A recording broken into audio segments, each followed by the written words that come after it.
Chamber of Commerce welcome you all tonight, and thank you for coming and attending the candidate forum. We do have coffee, water, and cookies up there. Please feel free to help yourself. We are going to start with the school board candidates, approximately 6 to around 7:30. Take a small break, and then we'll start with the city council candidates. At this time, I am going to turn it over to our moderator for the evening, Stan Stricker from WJBL. Of course, I also work for WCLO, just in case somebody doesn't like country music as much as I don't like country music. All right, each candidate will begin with a minute opening statement. After that, we will be asking each candidate questions that have been submitted in from the local community and selected by the Business Advocacy Committee of the Milton Area Chamber of Commerce. Each candidate will be given 2 minutes to answer the questions addressed to them.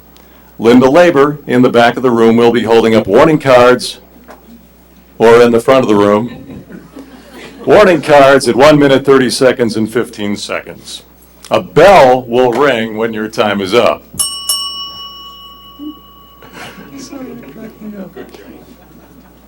Please do not interrupt the other candidates. Please do not interrupt the other candidates while they're speaking. So nothing like the debates, huh? Please only answer the question addressed. At the conclusion, each candidate will get a 2-minute closing statement. And we will begin with our candidates for the Milton School District Board of Directors. You already said that. All right. Did we pick a starting point, or do we just? We'll start from left to right. From left to right. So I get 1 minute. Our opening statement is one. Do you want that timed, Danny? Yes, please. Okay. This on? Okay. I want to thank everybody for coming tonight. For sitting back here, I'm not used to seeing this many people out in the audience. When I used to be on city council, we used to get about 4 or 5.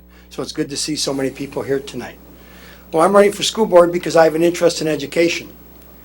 I've only been a teacher for 40 years, 37 in the Milton School District, 32 full-time in the last 5 years subbing, and I've subbed in 8 different other school districts in the last 5 years.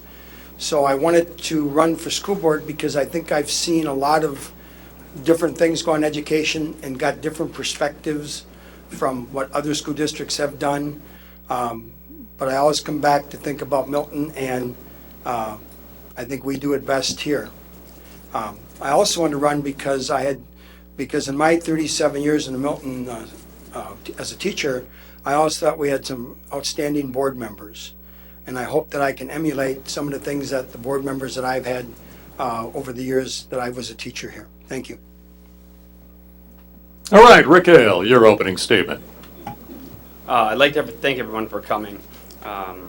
My name is Rick Ale. I'm running for school board. As I hate to say, I have a vested interest. I do 5 children in the school district, and that is a vested interest.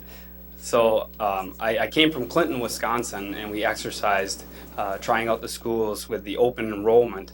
So we drove our kids 27 miles a day for 2 years to try this school out, the school district.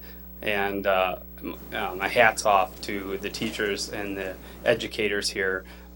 We decided that after 2 years, we would sell our home and move to Milton and keep our kids in the school district. So as of right now, I have 1 child in middle school, 1 in North Side, and 2 in East. And at one point, I'll have 1 in every single school here. So that is a vested interest. I work at Freedom Graphic Systems down the road. I've been there for 10 years. I love the community. I love the schools. So I would like to have everybody's vote for school board, and that'd be great. Thank you. Thank you, Rick. Karen Hall, your opening statement. Okay. I'm Karen Hall. I would also like to thank you for showing up tonight and supporting the candidates. I also have a vested interest in the community. I've been a resident, at least of the district, for the past 22 years. 6 years ago, my husband and I moved into the city of Janesville, but one of my requirements when we moved was that we had to stay in the Milton School District because of the quality of education our children receive here. I also have 5 children in the district. My children are 13 years and under. And the services that they have received through the teachers and through special education programming has just absolutely been phenomenal. And I am very impressed with the quality of the education and the teachers that are there. And as a board member, I'd like to continue that. I would like to also see that the focus of the board kind of go to the other 6 remaining schools. It seems that a lot of the focus lately has been on the high school and what the high school can do and bringing the high school in. And I understand that that's an important part of the community, but we do have 6 other schools, including 4 elementary schools, a middle school and an intermediate school, that somehow are left kind of in the shadows. And I would like to kind of see the board move forward and maybe focus more on those schools. Thank you.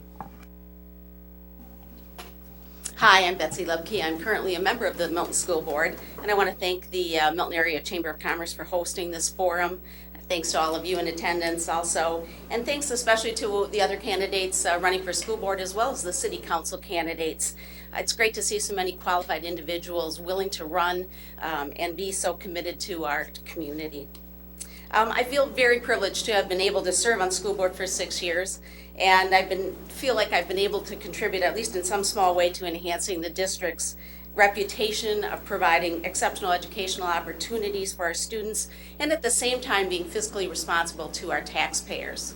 I've lived in the Milton community almost all my life. I graduated from Milton High School in 1976, along with my husband Wayne, who graduated the same year. And we have a son who also graduated from Milton High School, left us to go to the University of Minnesota, and then returned recently with his wife due to the fact that I think he really wants to raise a family here in Milton. So thank you very much for being here again, and I appreciate your support for school board. Thank you. All right, and for the first question, we'll alternate who starts. We'll just go down the list, beginning with Rick Hale. The first question, 1 or 2 minutes? 2 minutes to answer. Based on the Milton School District survey that was dispersed to the community, please list your 3 top priorities and explain why. Well, my 3 top priorities is first to fix the schools that need fixing. We have a basement at Milton East that handicap students cannot get to those classes. That is a priority. There's no reason why any handicapped student should not get to any class, whether it be music, art, or any of the other classes for whatever reason. There's no reason for that. That's a priority. We have to get that done. The other thing is the other schools that are older, as far as the HVAC and so on, that has to get done. That's an aging facilities. The high school is 50 years old, and we need to start working towards getting that done as well, as far as the facilities for one, but the education, modern learning, and the technology side of things. We are moving towards a technological society, so we need to make sure that we are ahead of the curve.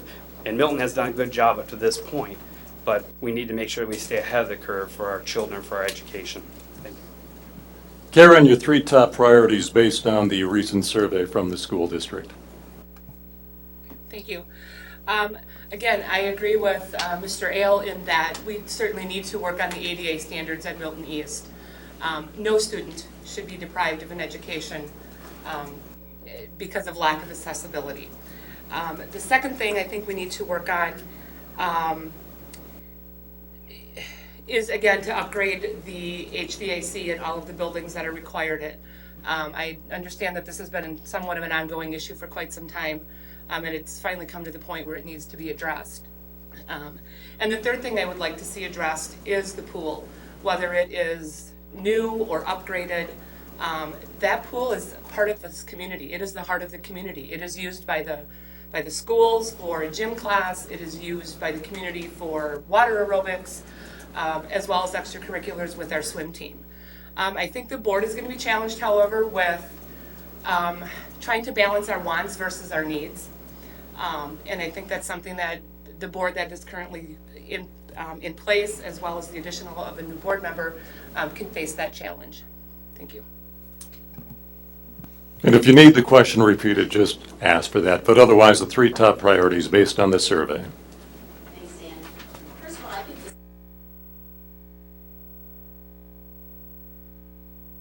light was that our community is extremely supportive. That was a great, great thing to see in writing. There are many priorities that we need to face in terms of providing safe and accessible facilities is number one, and that's been mentioned by several of the candidates. Also, through the investigation that the board has been doing, something with the high school, whether that's a new facility or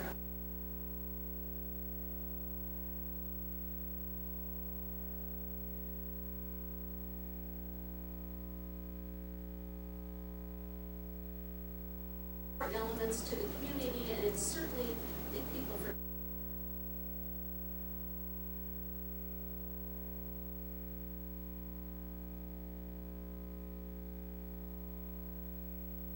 And finally, Don. Well, am I on? Okay. Certainly the high school needs to be addressed. I mean, I've probably lived in there longer than anybody here, being there 37 years. And so I've seen a lot of changes in the high school. But the middle school has a lot more space problems than the high school. But we could solve that by bringing the middle school to the high school. 21st century learning has made our classrooms too small at the high school, because with smart boards, which is something most of you probably never had to use, I've had to learn to use them over time, makes the rooms smaller and the kids can't see what's going on because most lessons are taught there. So even if we try to reconfigure things, it wouldn't give us enough space in the high school. So I definitely think we need to think about how we can create more space. But it's even worse at the middle school, because I've substitute taught in those schools, and I've been in English classes where they had 25 kids, and you can't even move to get to help them because of the space problem. So I think the high school needs to be addressed. The swimming pool, certainly, as Karen said, needs to be addressed, because that's been, if you look at the calendar of all the people that use that for birthday parties, everything else, that's been something that's been very significant, and I think that needs to be addressed. But again, it'll be a challenge how we can do that. And certainly Milton East with the kids in the basement is also a challenge. Thank you. All right. Karen, you'll be answering this question first. You guys already brought up the swimming pool. Is the Milton School District willing to work with the YMCA on the swimming pool issue? What are your thoughts? I certainly think the district should work with the YMCA on building a swimming pool. Anything that the district can do to involve community stakeholders in the education of its children and extracurricular activities is a very good thing. All right, Betsy? the school district. When I first came on board 6 years ago, the idea of collaborating with the YMCA on a pool facility was brought up at that time. This was before they had built their current facility. And at that time, we were very encouraged to have those discussions. We met with the Y several times. We talked an awful lot about how that could work. And then we also did a survey of residents to find out how they felt about it. The results of the survey were a little bit difficult in terms of a lot of the residents felt that working with the Y might not work out, and the challenges of trying to handle all of the things that we as the school district use the pool for and what the Y would want and times they would want use of the pool. As we moved through the system, we found that might be a big challenge. And so after completing the survey and seeing that a majority of the residents were not interested in, at that point, in pursuing collaboration with the Y, we put it on hold. At this point, the pool is at a critical point. We're closing it over spring break to try to cement some tiles back in place and hopefully keep it running for a while longer, but we do need to do something. And we have been willing to, and will continue to be willing to talk to the Y to see if there's any possibility that it will work out. And we'll also ask our recently formed FACT team to take a look at that and discuss that collaboration and whether we should move forward with that idea. Thank you. So Don, your thoughts on whether or not the Milton School District is willing to work with the YMCA on the swimming pool issue.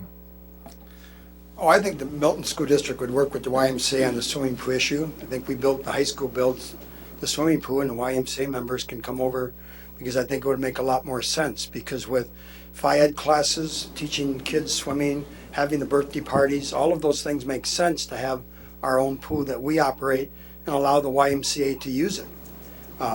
That would be okay with me. But if, from a coach's perspective, being a coach that I used to be at the high school, coaches practices, sometimes you have morning practice, sometimes evening practice, sometimes you have kids that have to go to something else. And so I don't know if the Y would be very flexible on scheduling practices to accommodate half-day schools and those type of things.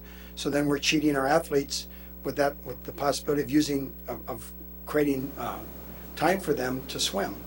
Also, I'm concerned about, the kids that have birthday parties and those type of things, because the school is the center of our social culture, and we certainly want to continue that to happen. So, yeah, I would be willing, if I was on the school board, to talk with the Y, but the Y we could accommodate the Y membership very easily. Those people are easy to drive over to our school, where it's harder for us to bus every Phi Ed class of kids that we want to teach to swim, to take them over to the Y to use it.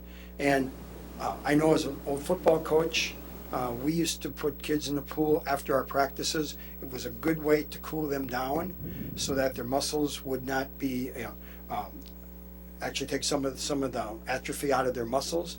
We wouldn't be able to do those kind of things, those therapies for our athletes, if we had the pool out at the Y. All right, and finally, Rick. I think we'd be willing to work with the YMCA, but as we've seen with the Whitewater Aquatic Center, sometimes when you work with partnerships and they pull out, it puts you into a bad position. I think sometimes a wiser move would be to fund it ourselves and offer those services to the YMCA for a fee. We could also offer those services to the Mercy Hospital or therapies or physical therapies for other individuals. Not just birthday parties, but actually offer those services. So if the YMCA decided at some point that they were not interested, we could still fund the pool for a fee to other interest groups. Thank you. All right, Betsy, it's your turn to start. The Milton School District has been a leader in providing all students with the latest personal technology equipment. How should the school district address concerns about social skills development, interpersonal skills, security of personal information, appropriate social media use, general respect? That's a great question. First of all, I think we have done a lot of work in terms of the technology side, not just providing students with one-to-one technology, but also talking to them about the responsibilities of that. A big part of our orientation when those students are introduced to the various types of devices includes talking a lot about the use of those devices and proper use and improper use.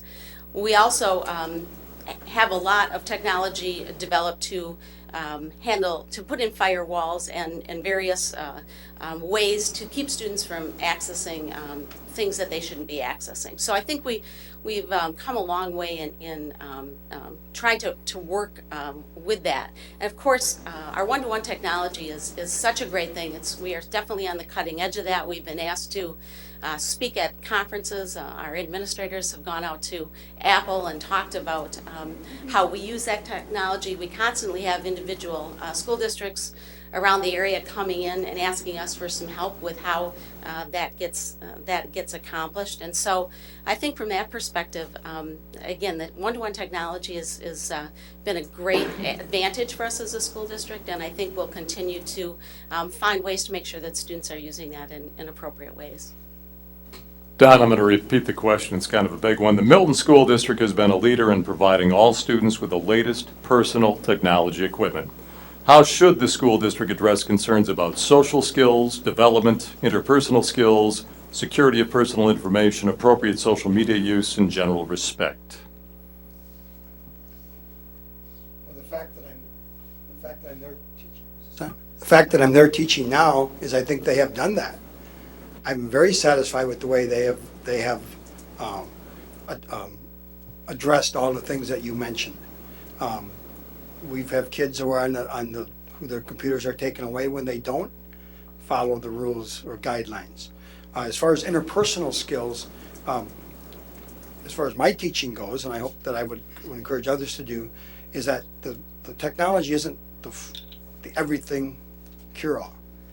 Allowing them interpersonal skills is, computers are there as a tool to use, but we also want them not to use them all the time so that they can have personal skills with each other, not just on their laptops.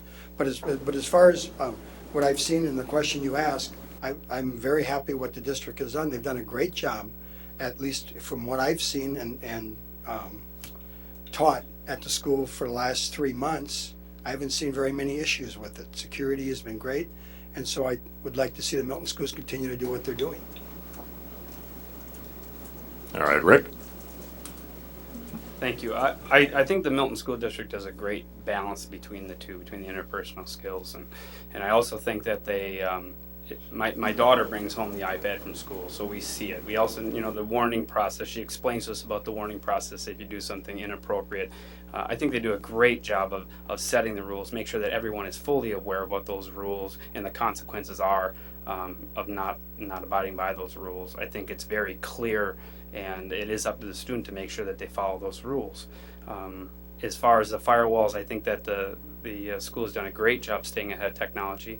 I'm very pleased with when I hear other schools wanting to learn from our program. And I also feel that when the high school gets built, again, staying ahead of technology, we've done a great job. We just need to make sure that our faculty, our students get the appropriate electronics, appropriate teaching tools to be able to do that. So, thank you. All right. Karen Hall. Thanks. I do agree with Mr. Ale in that I think our teachers have done a phenomenal job balancing that human contact, if you will, with the technology. Excuse me. I, as a mother of a almost teenager, we wrestle with that at home with our own personal technology, and I don't have the firewalls that the school has and all of those safeguards that the school has. And there are often times that my son is, I have to go to my phone, or can I use your computer because I can't get this on my iPad? And I'm like, well, there's probably a reason why you can't get that on your iPad. And he's like, yeah. So, the students get it. They get what the rules are, and they're not going to do anything to jeopardize the use of that iPad or lose that iPad. Our tech team at the high school is phenomenal in providing the support district-wide with whether it's teacher or student with the technology that we have. And I agree again with all the candidates. I think that we are at the forefront of the technology craze, if you will, in that other schools want to come in and see what we're doing. So I think we have done a very good job, and we'll continue to do that. All right, Don, this time we start with you. School safety issues never go away. What would you do or suggest to improve or maintain safety in our schools? Well, I think one of the things that needs to be done that I see is that we have a lack of locker room facilities when we bring other teams into our schools. And it's really not safe. When I help supervise volleyball supervision for our volleyball games, for girls' volleyball games, we have to put girls in a classroom because we don't have locker rooms for them. And I don't think that's a safe issue with girls going into a locker room and providing that as a safe feature. If something ever happened where there was an emergency and really we have no bathroom, like what you would have in a locker room for a team member, I think it would look bad upon us. And so that's why I think we need to address some of our facilities with creating a place that we can put additional locker rooms into our school somewhere, or else when we build a new school, to have locker rooms that will accommodate some of those things. Otherwise, I think as far as safety issues, I think the school district is doing a good job of addressing the safety issue down at Milton East by enhancing the parking lot and the way the parking is going to be. That's something that's going to be addressed. I went to the meeting last night, and I think it's a great plan that's going to be implemented there. I'm only aware of what goes on in Milton West when I've come into town. I wish we could have a better situation there with more parking. I don't know if it's feasible without buying some additional land to take care of that parking, because I see kids walking across the street. It's not a good situation, but I think overall, we've done a very good job with safety, and I think the city has helped by putting up putting signs up with the flashing lights to help to make people aware of kids are coming across.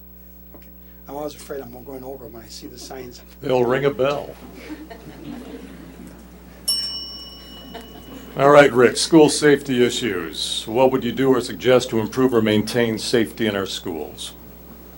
Well, I think we do a fairly good job keeping our schools safe. A little concern of mine is always, especially at the elementaries, at lunchtime, leaving the doors and allowing parents to walk in for lunch. I walked in one day and was able to walk through the school without being stopped. I realize we're a small community, and I realize that it never happens and nothing ever bad happens in a small community unless you watch the news. Then it's always the small communities. I think we could do a better job of keeping security a little tighter. I think the high school doesn't have metal detectors to allow people coming in to be checked. Our students, I believe, are good students. I believe our faculty are great faculty. But you never know who the other person you don't see is. So I'm concerned about that. I'm also concerned about when they have athletic sports that you're able to walk through, or anyone's be able to walk through without a metal detector, without being checked of any kind. Wouldn't it be great if we could trust every single person that comes into our schools? I just don't believe we can.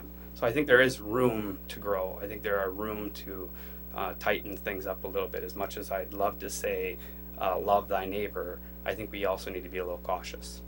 Thank you. Karen, safety issues?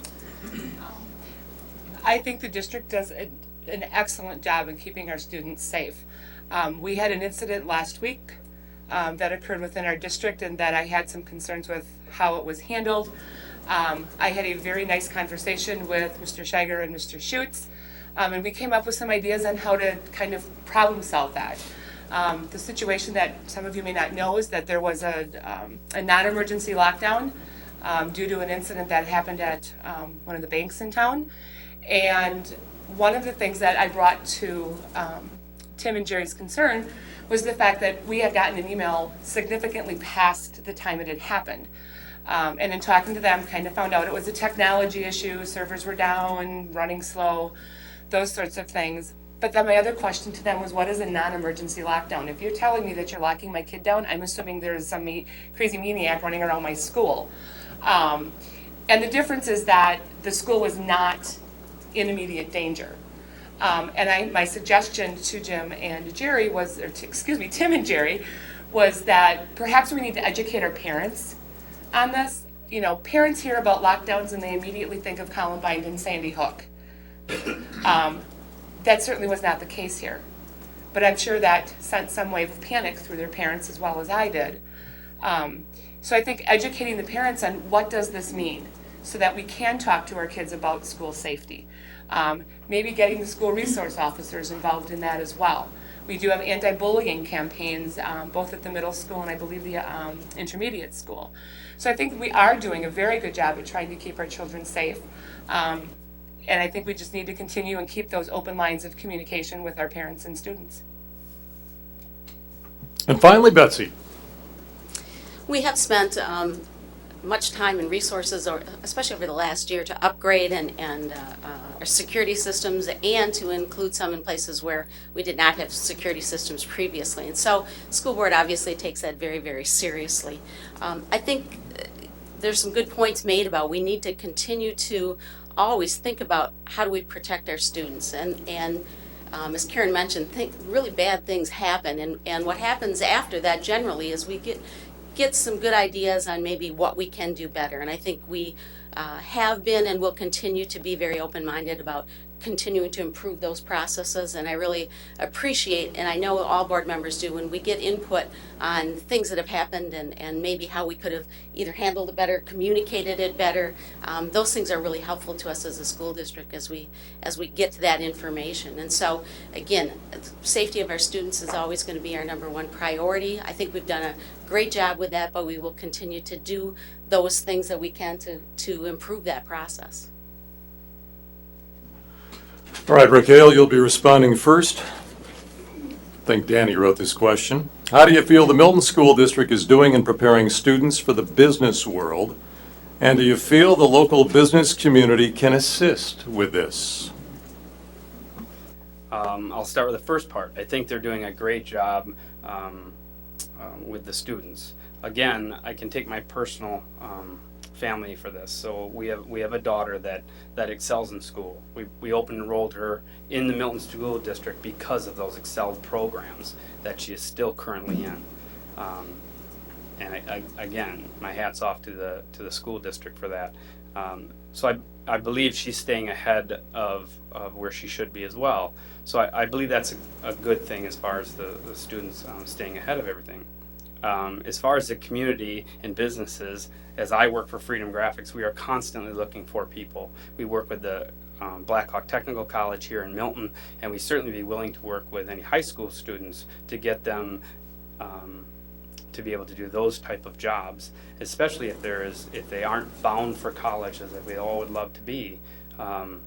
There is a secondary and a second way of going about having a profession within the community and staying within the community. I think we need to kind of push maybe the children that aren't heading for college, maybe push them a little bit towards that.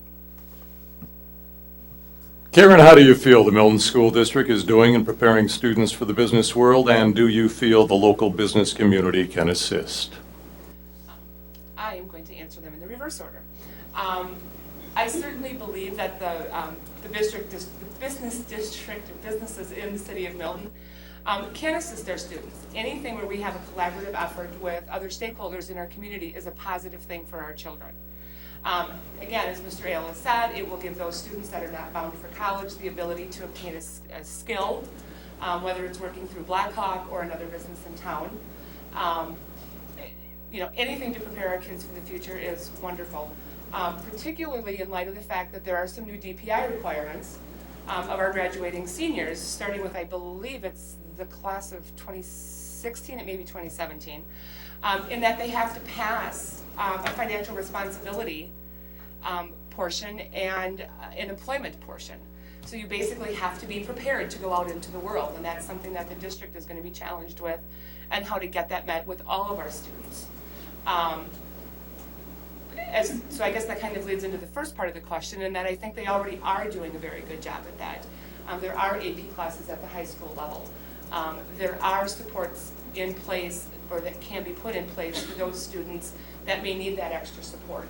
And I think as long as the district and the board continues to think along those lines, we should not have an issue. Betsy, the business world and how to cooperate. First of all, Karen mentioned those DPI requirements, and that does put another level of responsibility on the schools to make sure that our kids, when they graduate, have certain skills and have gone through certain processes to make them career and college ready. I think one of the actions that we took last year was to put in a requirement that all seniors will need to, or all students will need to have a course in personal financial literacy. And that was a big step. A piece of that was certainly to meet the DPI requirements that are coming out and to help us to make sure that we are doing what we need to do. But it also gives us an opportunity to work with businesses in Milton and the surrounding area. I think Rick mentioned there's a lot of businesses like to work with schools and collaborate with us, and we've done a really good job of that, but we can always do more. And I think this course, and as we develop it and it moves forward, will give us some other opportunities to be able to do that. And again, I think it will really help prepare our students for whatever their next step is. As mentioned, not all of our students go on to college. Some then go to a technical institute, some go into the military, and some go directly into the workforce. And we need to make sure that wherever those students are headed, that when they leave us, that they are prepared to succeed in whatever their chosen path may be. Don Bruick. Well, I think if you were at Milton High School this week, you saw some of the things that Milton does for their seniors when they have to go through the gym and take a certain amount of money and make it through life for a little while. And some have to pay their insurance bills and their fees, and some get thrown in jail when they don't have enough to pay. Mrs. Kenyon has developed a great program, and Edgerton students came over, seniors came over, and went through the financial test as well. So I think that's a tribute. That's a great program. The kids, when they came back to class, I have some seniors talk about, how they had to loan money to someone else. So they're talking about things already in real life that they're going to have to face. So I think it's a good thing when you get them to see things that they're going to have to, challenges that they're going to have to face in real life.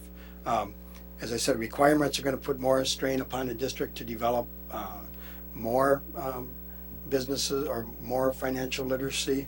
But I do think we do a great job working with our businesses and our students, because I see, when I go to our local businesses, I see some of our local students who have off in the afternoon because they do work. They go to school in the morning, they work for a local business in the afternoon, they get some training, and I think it's a wonderful, wonderful thing. And hopefully we can get some more businesses in the community so we can have more of our students do that.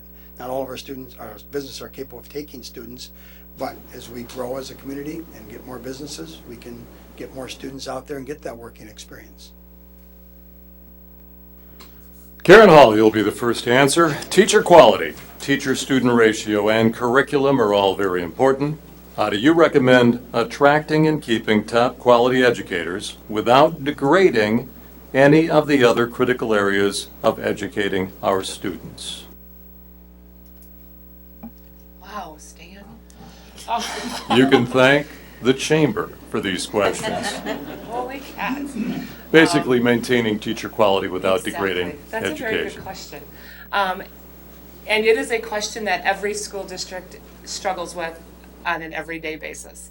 I think our teachers that we have here are top-notch right now. And it does become a balancing act. How do we keep going and operating on a budget that we have that is certainly being decreased by,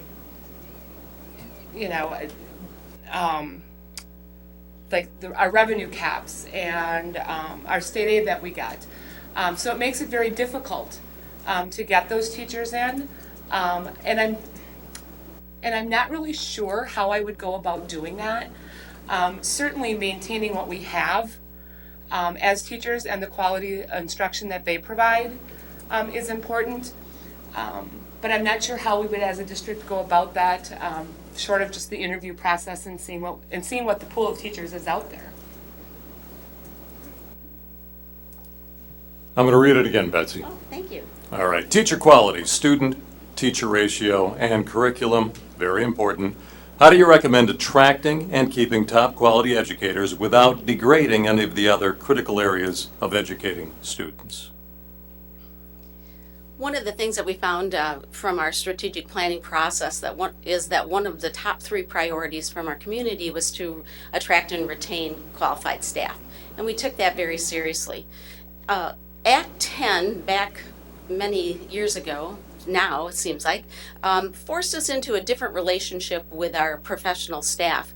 And I think Milton did a terrific job in working with that staff, from going from a contractual type arrangement with them to more of an employee arrangement where we had to have an employee handbook, and we also had to at that same time work on changing our benefit packages due to some things, again, that were forced upon us from at the state level. We worked through that extremely well. We worked in a very collaborative process with the MEA and our staff, and I think we came to a great understanding and a good product out of that. This last year, we were looking at teacher compensation because we also, as a part of that, had to develop a new model. We went through a very similar process in terms of working with them to try to come up with a model that would attract new teachers and retain those quality staff that we have. And we really developed that model based on what our teachers told us was really important to them, and what we knew was important to us in terms of results. That compensation model, that new model, will be implemented next year. We're very excited about that, and we think that it goes a long way towards keeping those great teachers that we've got, as well as continuing to attract new teachers, and hopefully we'll be in great shape for many years to come because of that.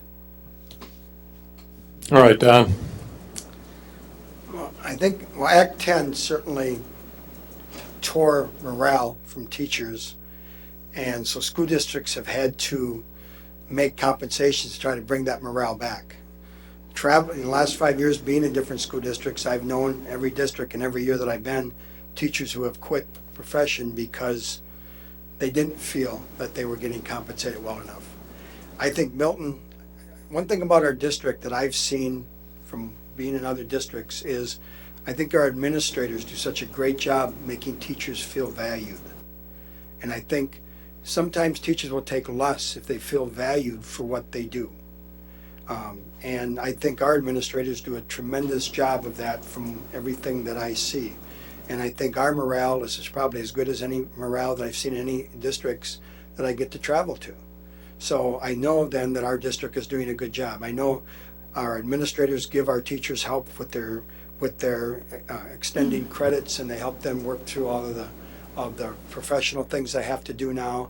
And I think if we continue to do that, I think that helps sometimes more than compensation, because their time is so valuable. Our teachers work hard here, and I know because I'm teaching 6 classes. That's more than I taught when 20 years ago. I was teaching 5 classes, so I know the difficulty, I know the challenges, and I want to give hats off to our administrators and our board for giving the help to the teachers here, because I believe that's what will keep them here, because their time is valuable with their families. There are many young teachers with families, and they continue to need that help to progress. So I think that's in some ways more important than maybe getting the most money you could get sometimes. Finally, Rick. I believe the teacher quality here is fantastic. My wife drove my children 27 miles a day to test out the teaching here in Milton. We didn't do it because of facilities. We didn't do it because of community. We drove them to be educated. I also believe that a lot of these students behaviorally in this community act and react fantastic because of good parenting. I think the teachers love their job because of good parenting, because of good students. And being able to love your job when you go to work, again, like Don says, it's not always about the money, but you do have to be able to love your job to be able to get up every day and go through what they go through every single day. I also believe that parent cooperation, parent understanding, parent commitment is big in this community, and we will keep that going. I also think the school board, their involvement and understanding for the teachers is big. And again, the administration working with the teachers do a great job as well. So. All right, this will be the last question before closing statements. Betsy, when facing budget constraints, how do you determine whether it's best to cut costs or increase revenue? That's another great question, Stan. But the credit goes to the Milton Area No, that Chamber was of mine. Commerce, right? That was yours. No, I'm kidding. I think one of the things that's really important to understand is where our revenue comes from as a school district. Much of it is beyond our control. The majority of our revenue, over 90%, comes from state aid, and how that is determined is a wonderful formula that I'm still, after 6 years, struggling to understand exactly how that all works. And then local taxes. And that local taxes are based on a lot of different things.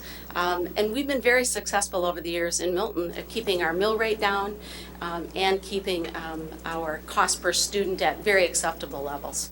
And so that's been great. So revenue is a hard thing to control in some ways. We have a certain amount of control over it, but in some ways it's very difficult. On the expense side, the majority of our expenses are related to staffing. And so often, and this is true of any school district, when you're faced with a deficit in your budget, you have to decide where to cut, and very often that involves staff cuts. Again, we've been very fortunate in Milton. We've tried extremely hard to not have to cut staff. We'd like to see that as an absolute last resort, and I think the board's been very successful at that over the years. And I commend previous boards for working hard to set up a system that has allowed us to put some money in a fund balance that's a very healthy fund balance at the moment, so that if we have some challenges financial-wise, we have a little bit of a safety net. I think our balance is 22% at the moment of total expenses, which is a very responsible number, and our auditors really like that. So I think it will be an ongoing challenge. Oh, it's great I was the first one to get the bell. When facing budget constraints, how do you determine whether it is best to cut costs or increase revenue? Well, that's a tough question, because without knowing what the budget cuts would be, it makes it difficult, to answer the question.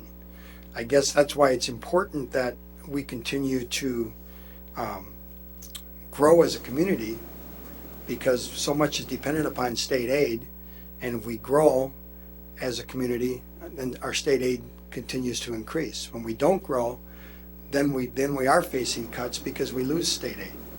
So I think in answering your question, the best thing we can do is hope to try to continue to grow, and I believe we will, because if you look at some of the things that are going to be built in Janesville, and with the job openings that are coming with the Shine Group coming to Janesville, I believe, and then you have the Dollar General warehouse store coming, where they have 300 some jobs coming. I believe some of those people are going to be in the Milton School District, hoping that we continue to grow. And that's where we must address our facility needs, so that we can continue to attract those people here, like we've attracted you from Clinton.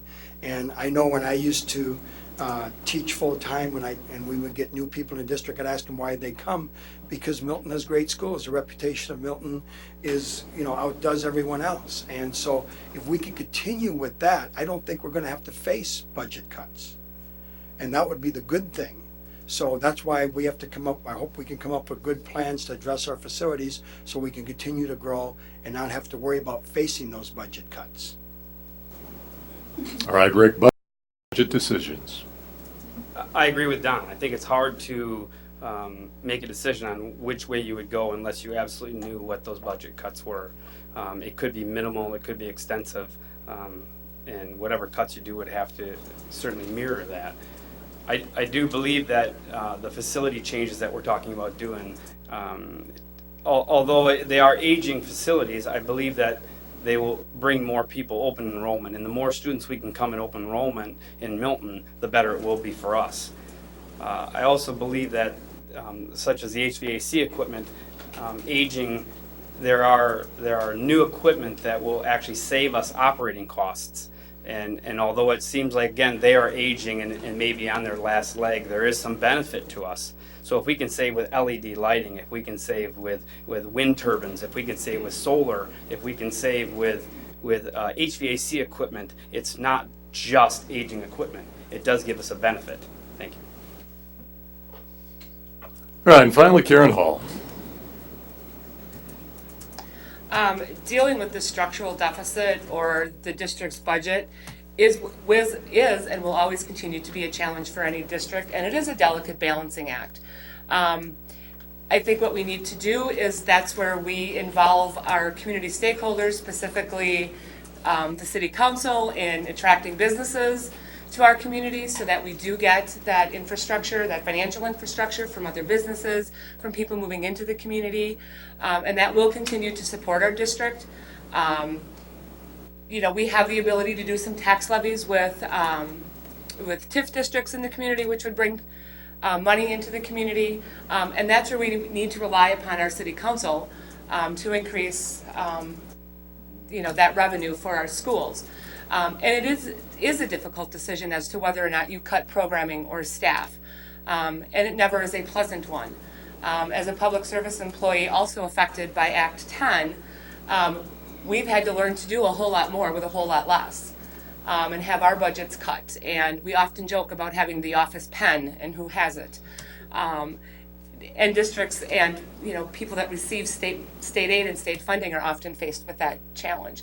But I think it's one that this board is up for. Thank you. All right, closing remarks. Betsy, I realize you're not actually up, but since Don started with opening statements, which is kind of a freestyle, we're going to start with you for closing. And as a closing remark, why should voters support you? Why should voters support you? Well, during my 6 years on the board, we've experienced a great deal of change and challenge within our district. I'm really proud of the work we've done as a board, with the administrators and staff that we have to meet those challenges and to move our district forward. I'm very privileged to have worked with a great group of board members who are dedicated and caring. We have a lot of challenges ahead of us. I think we need experience. We need people who understand what the process is that led us to this point, and I hope to be able to provide some of that as we move forward. I also hope that we can continue to make the school district of Milton an awesome, if I may borrow that phrase from our administrator, an awesome place for our kids, and certainly a continued source of pride for our community. Karen, as a closing remark, why should voters support you? I agree with Betsy in that our current board has done a phenomenal job, challenged with a very difficult task over the last several years. However, I would also bring a new perspective to the board, which has not been present for several years. I'm a parent of 6 adopted children, and the elementary, intermediate, and middle school voice does need to be heard, and I think I can bring that to the board. I can also advocate for families in general, families that have children with challenges. In my public sector work, I deal with families with various socioeconomic difficulties.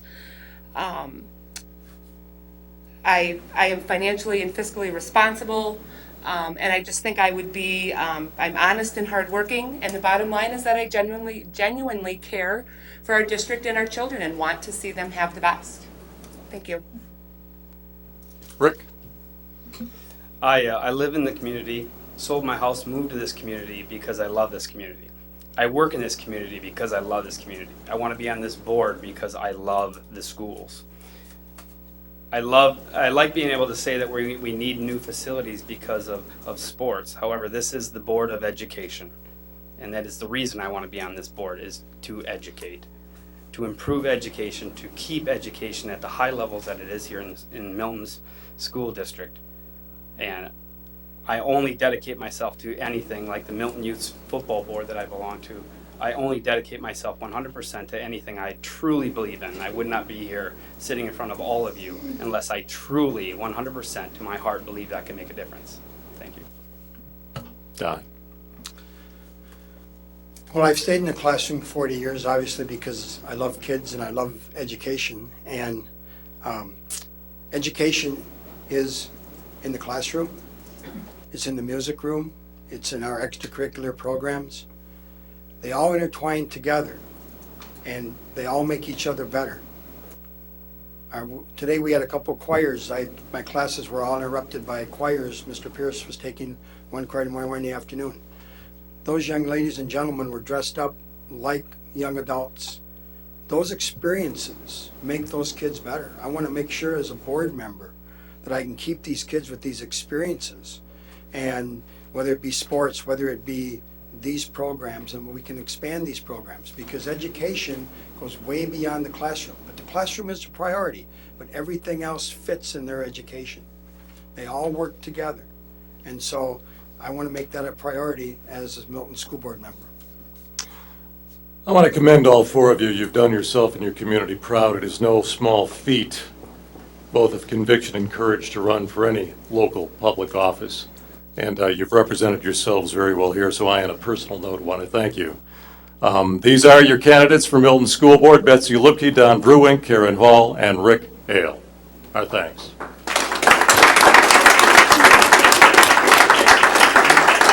we're going to take a brief intermission for about 15 minutes, about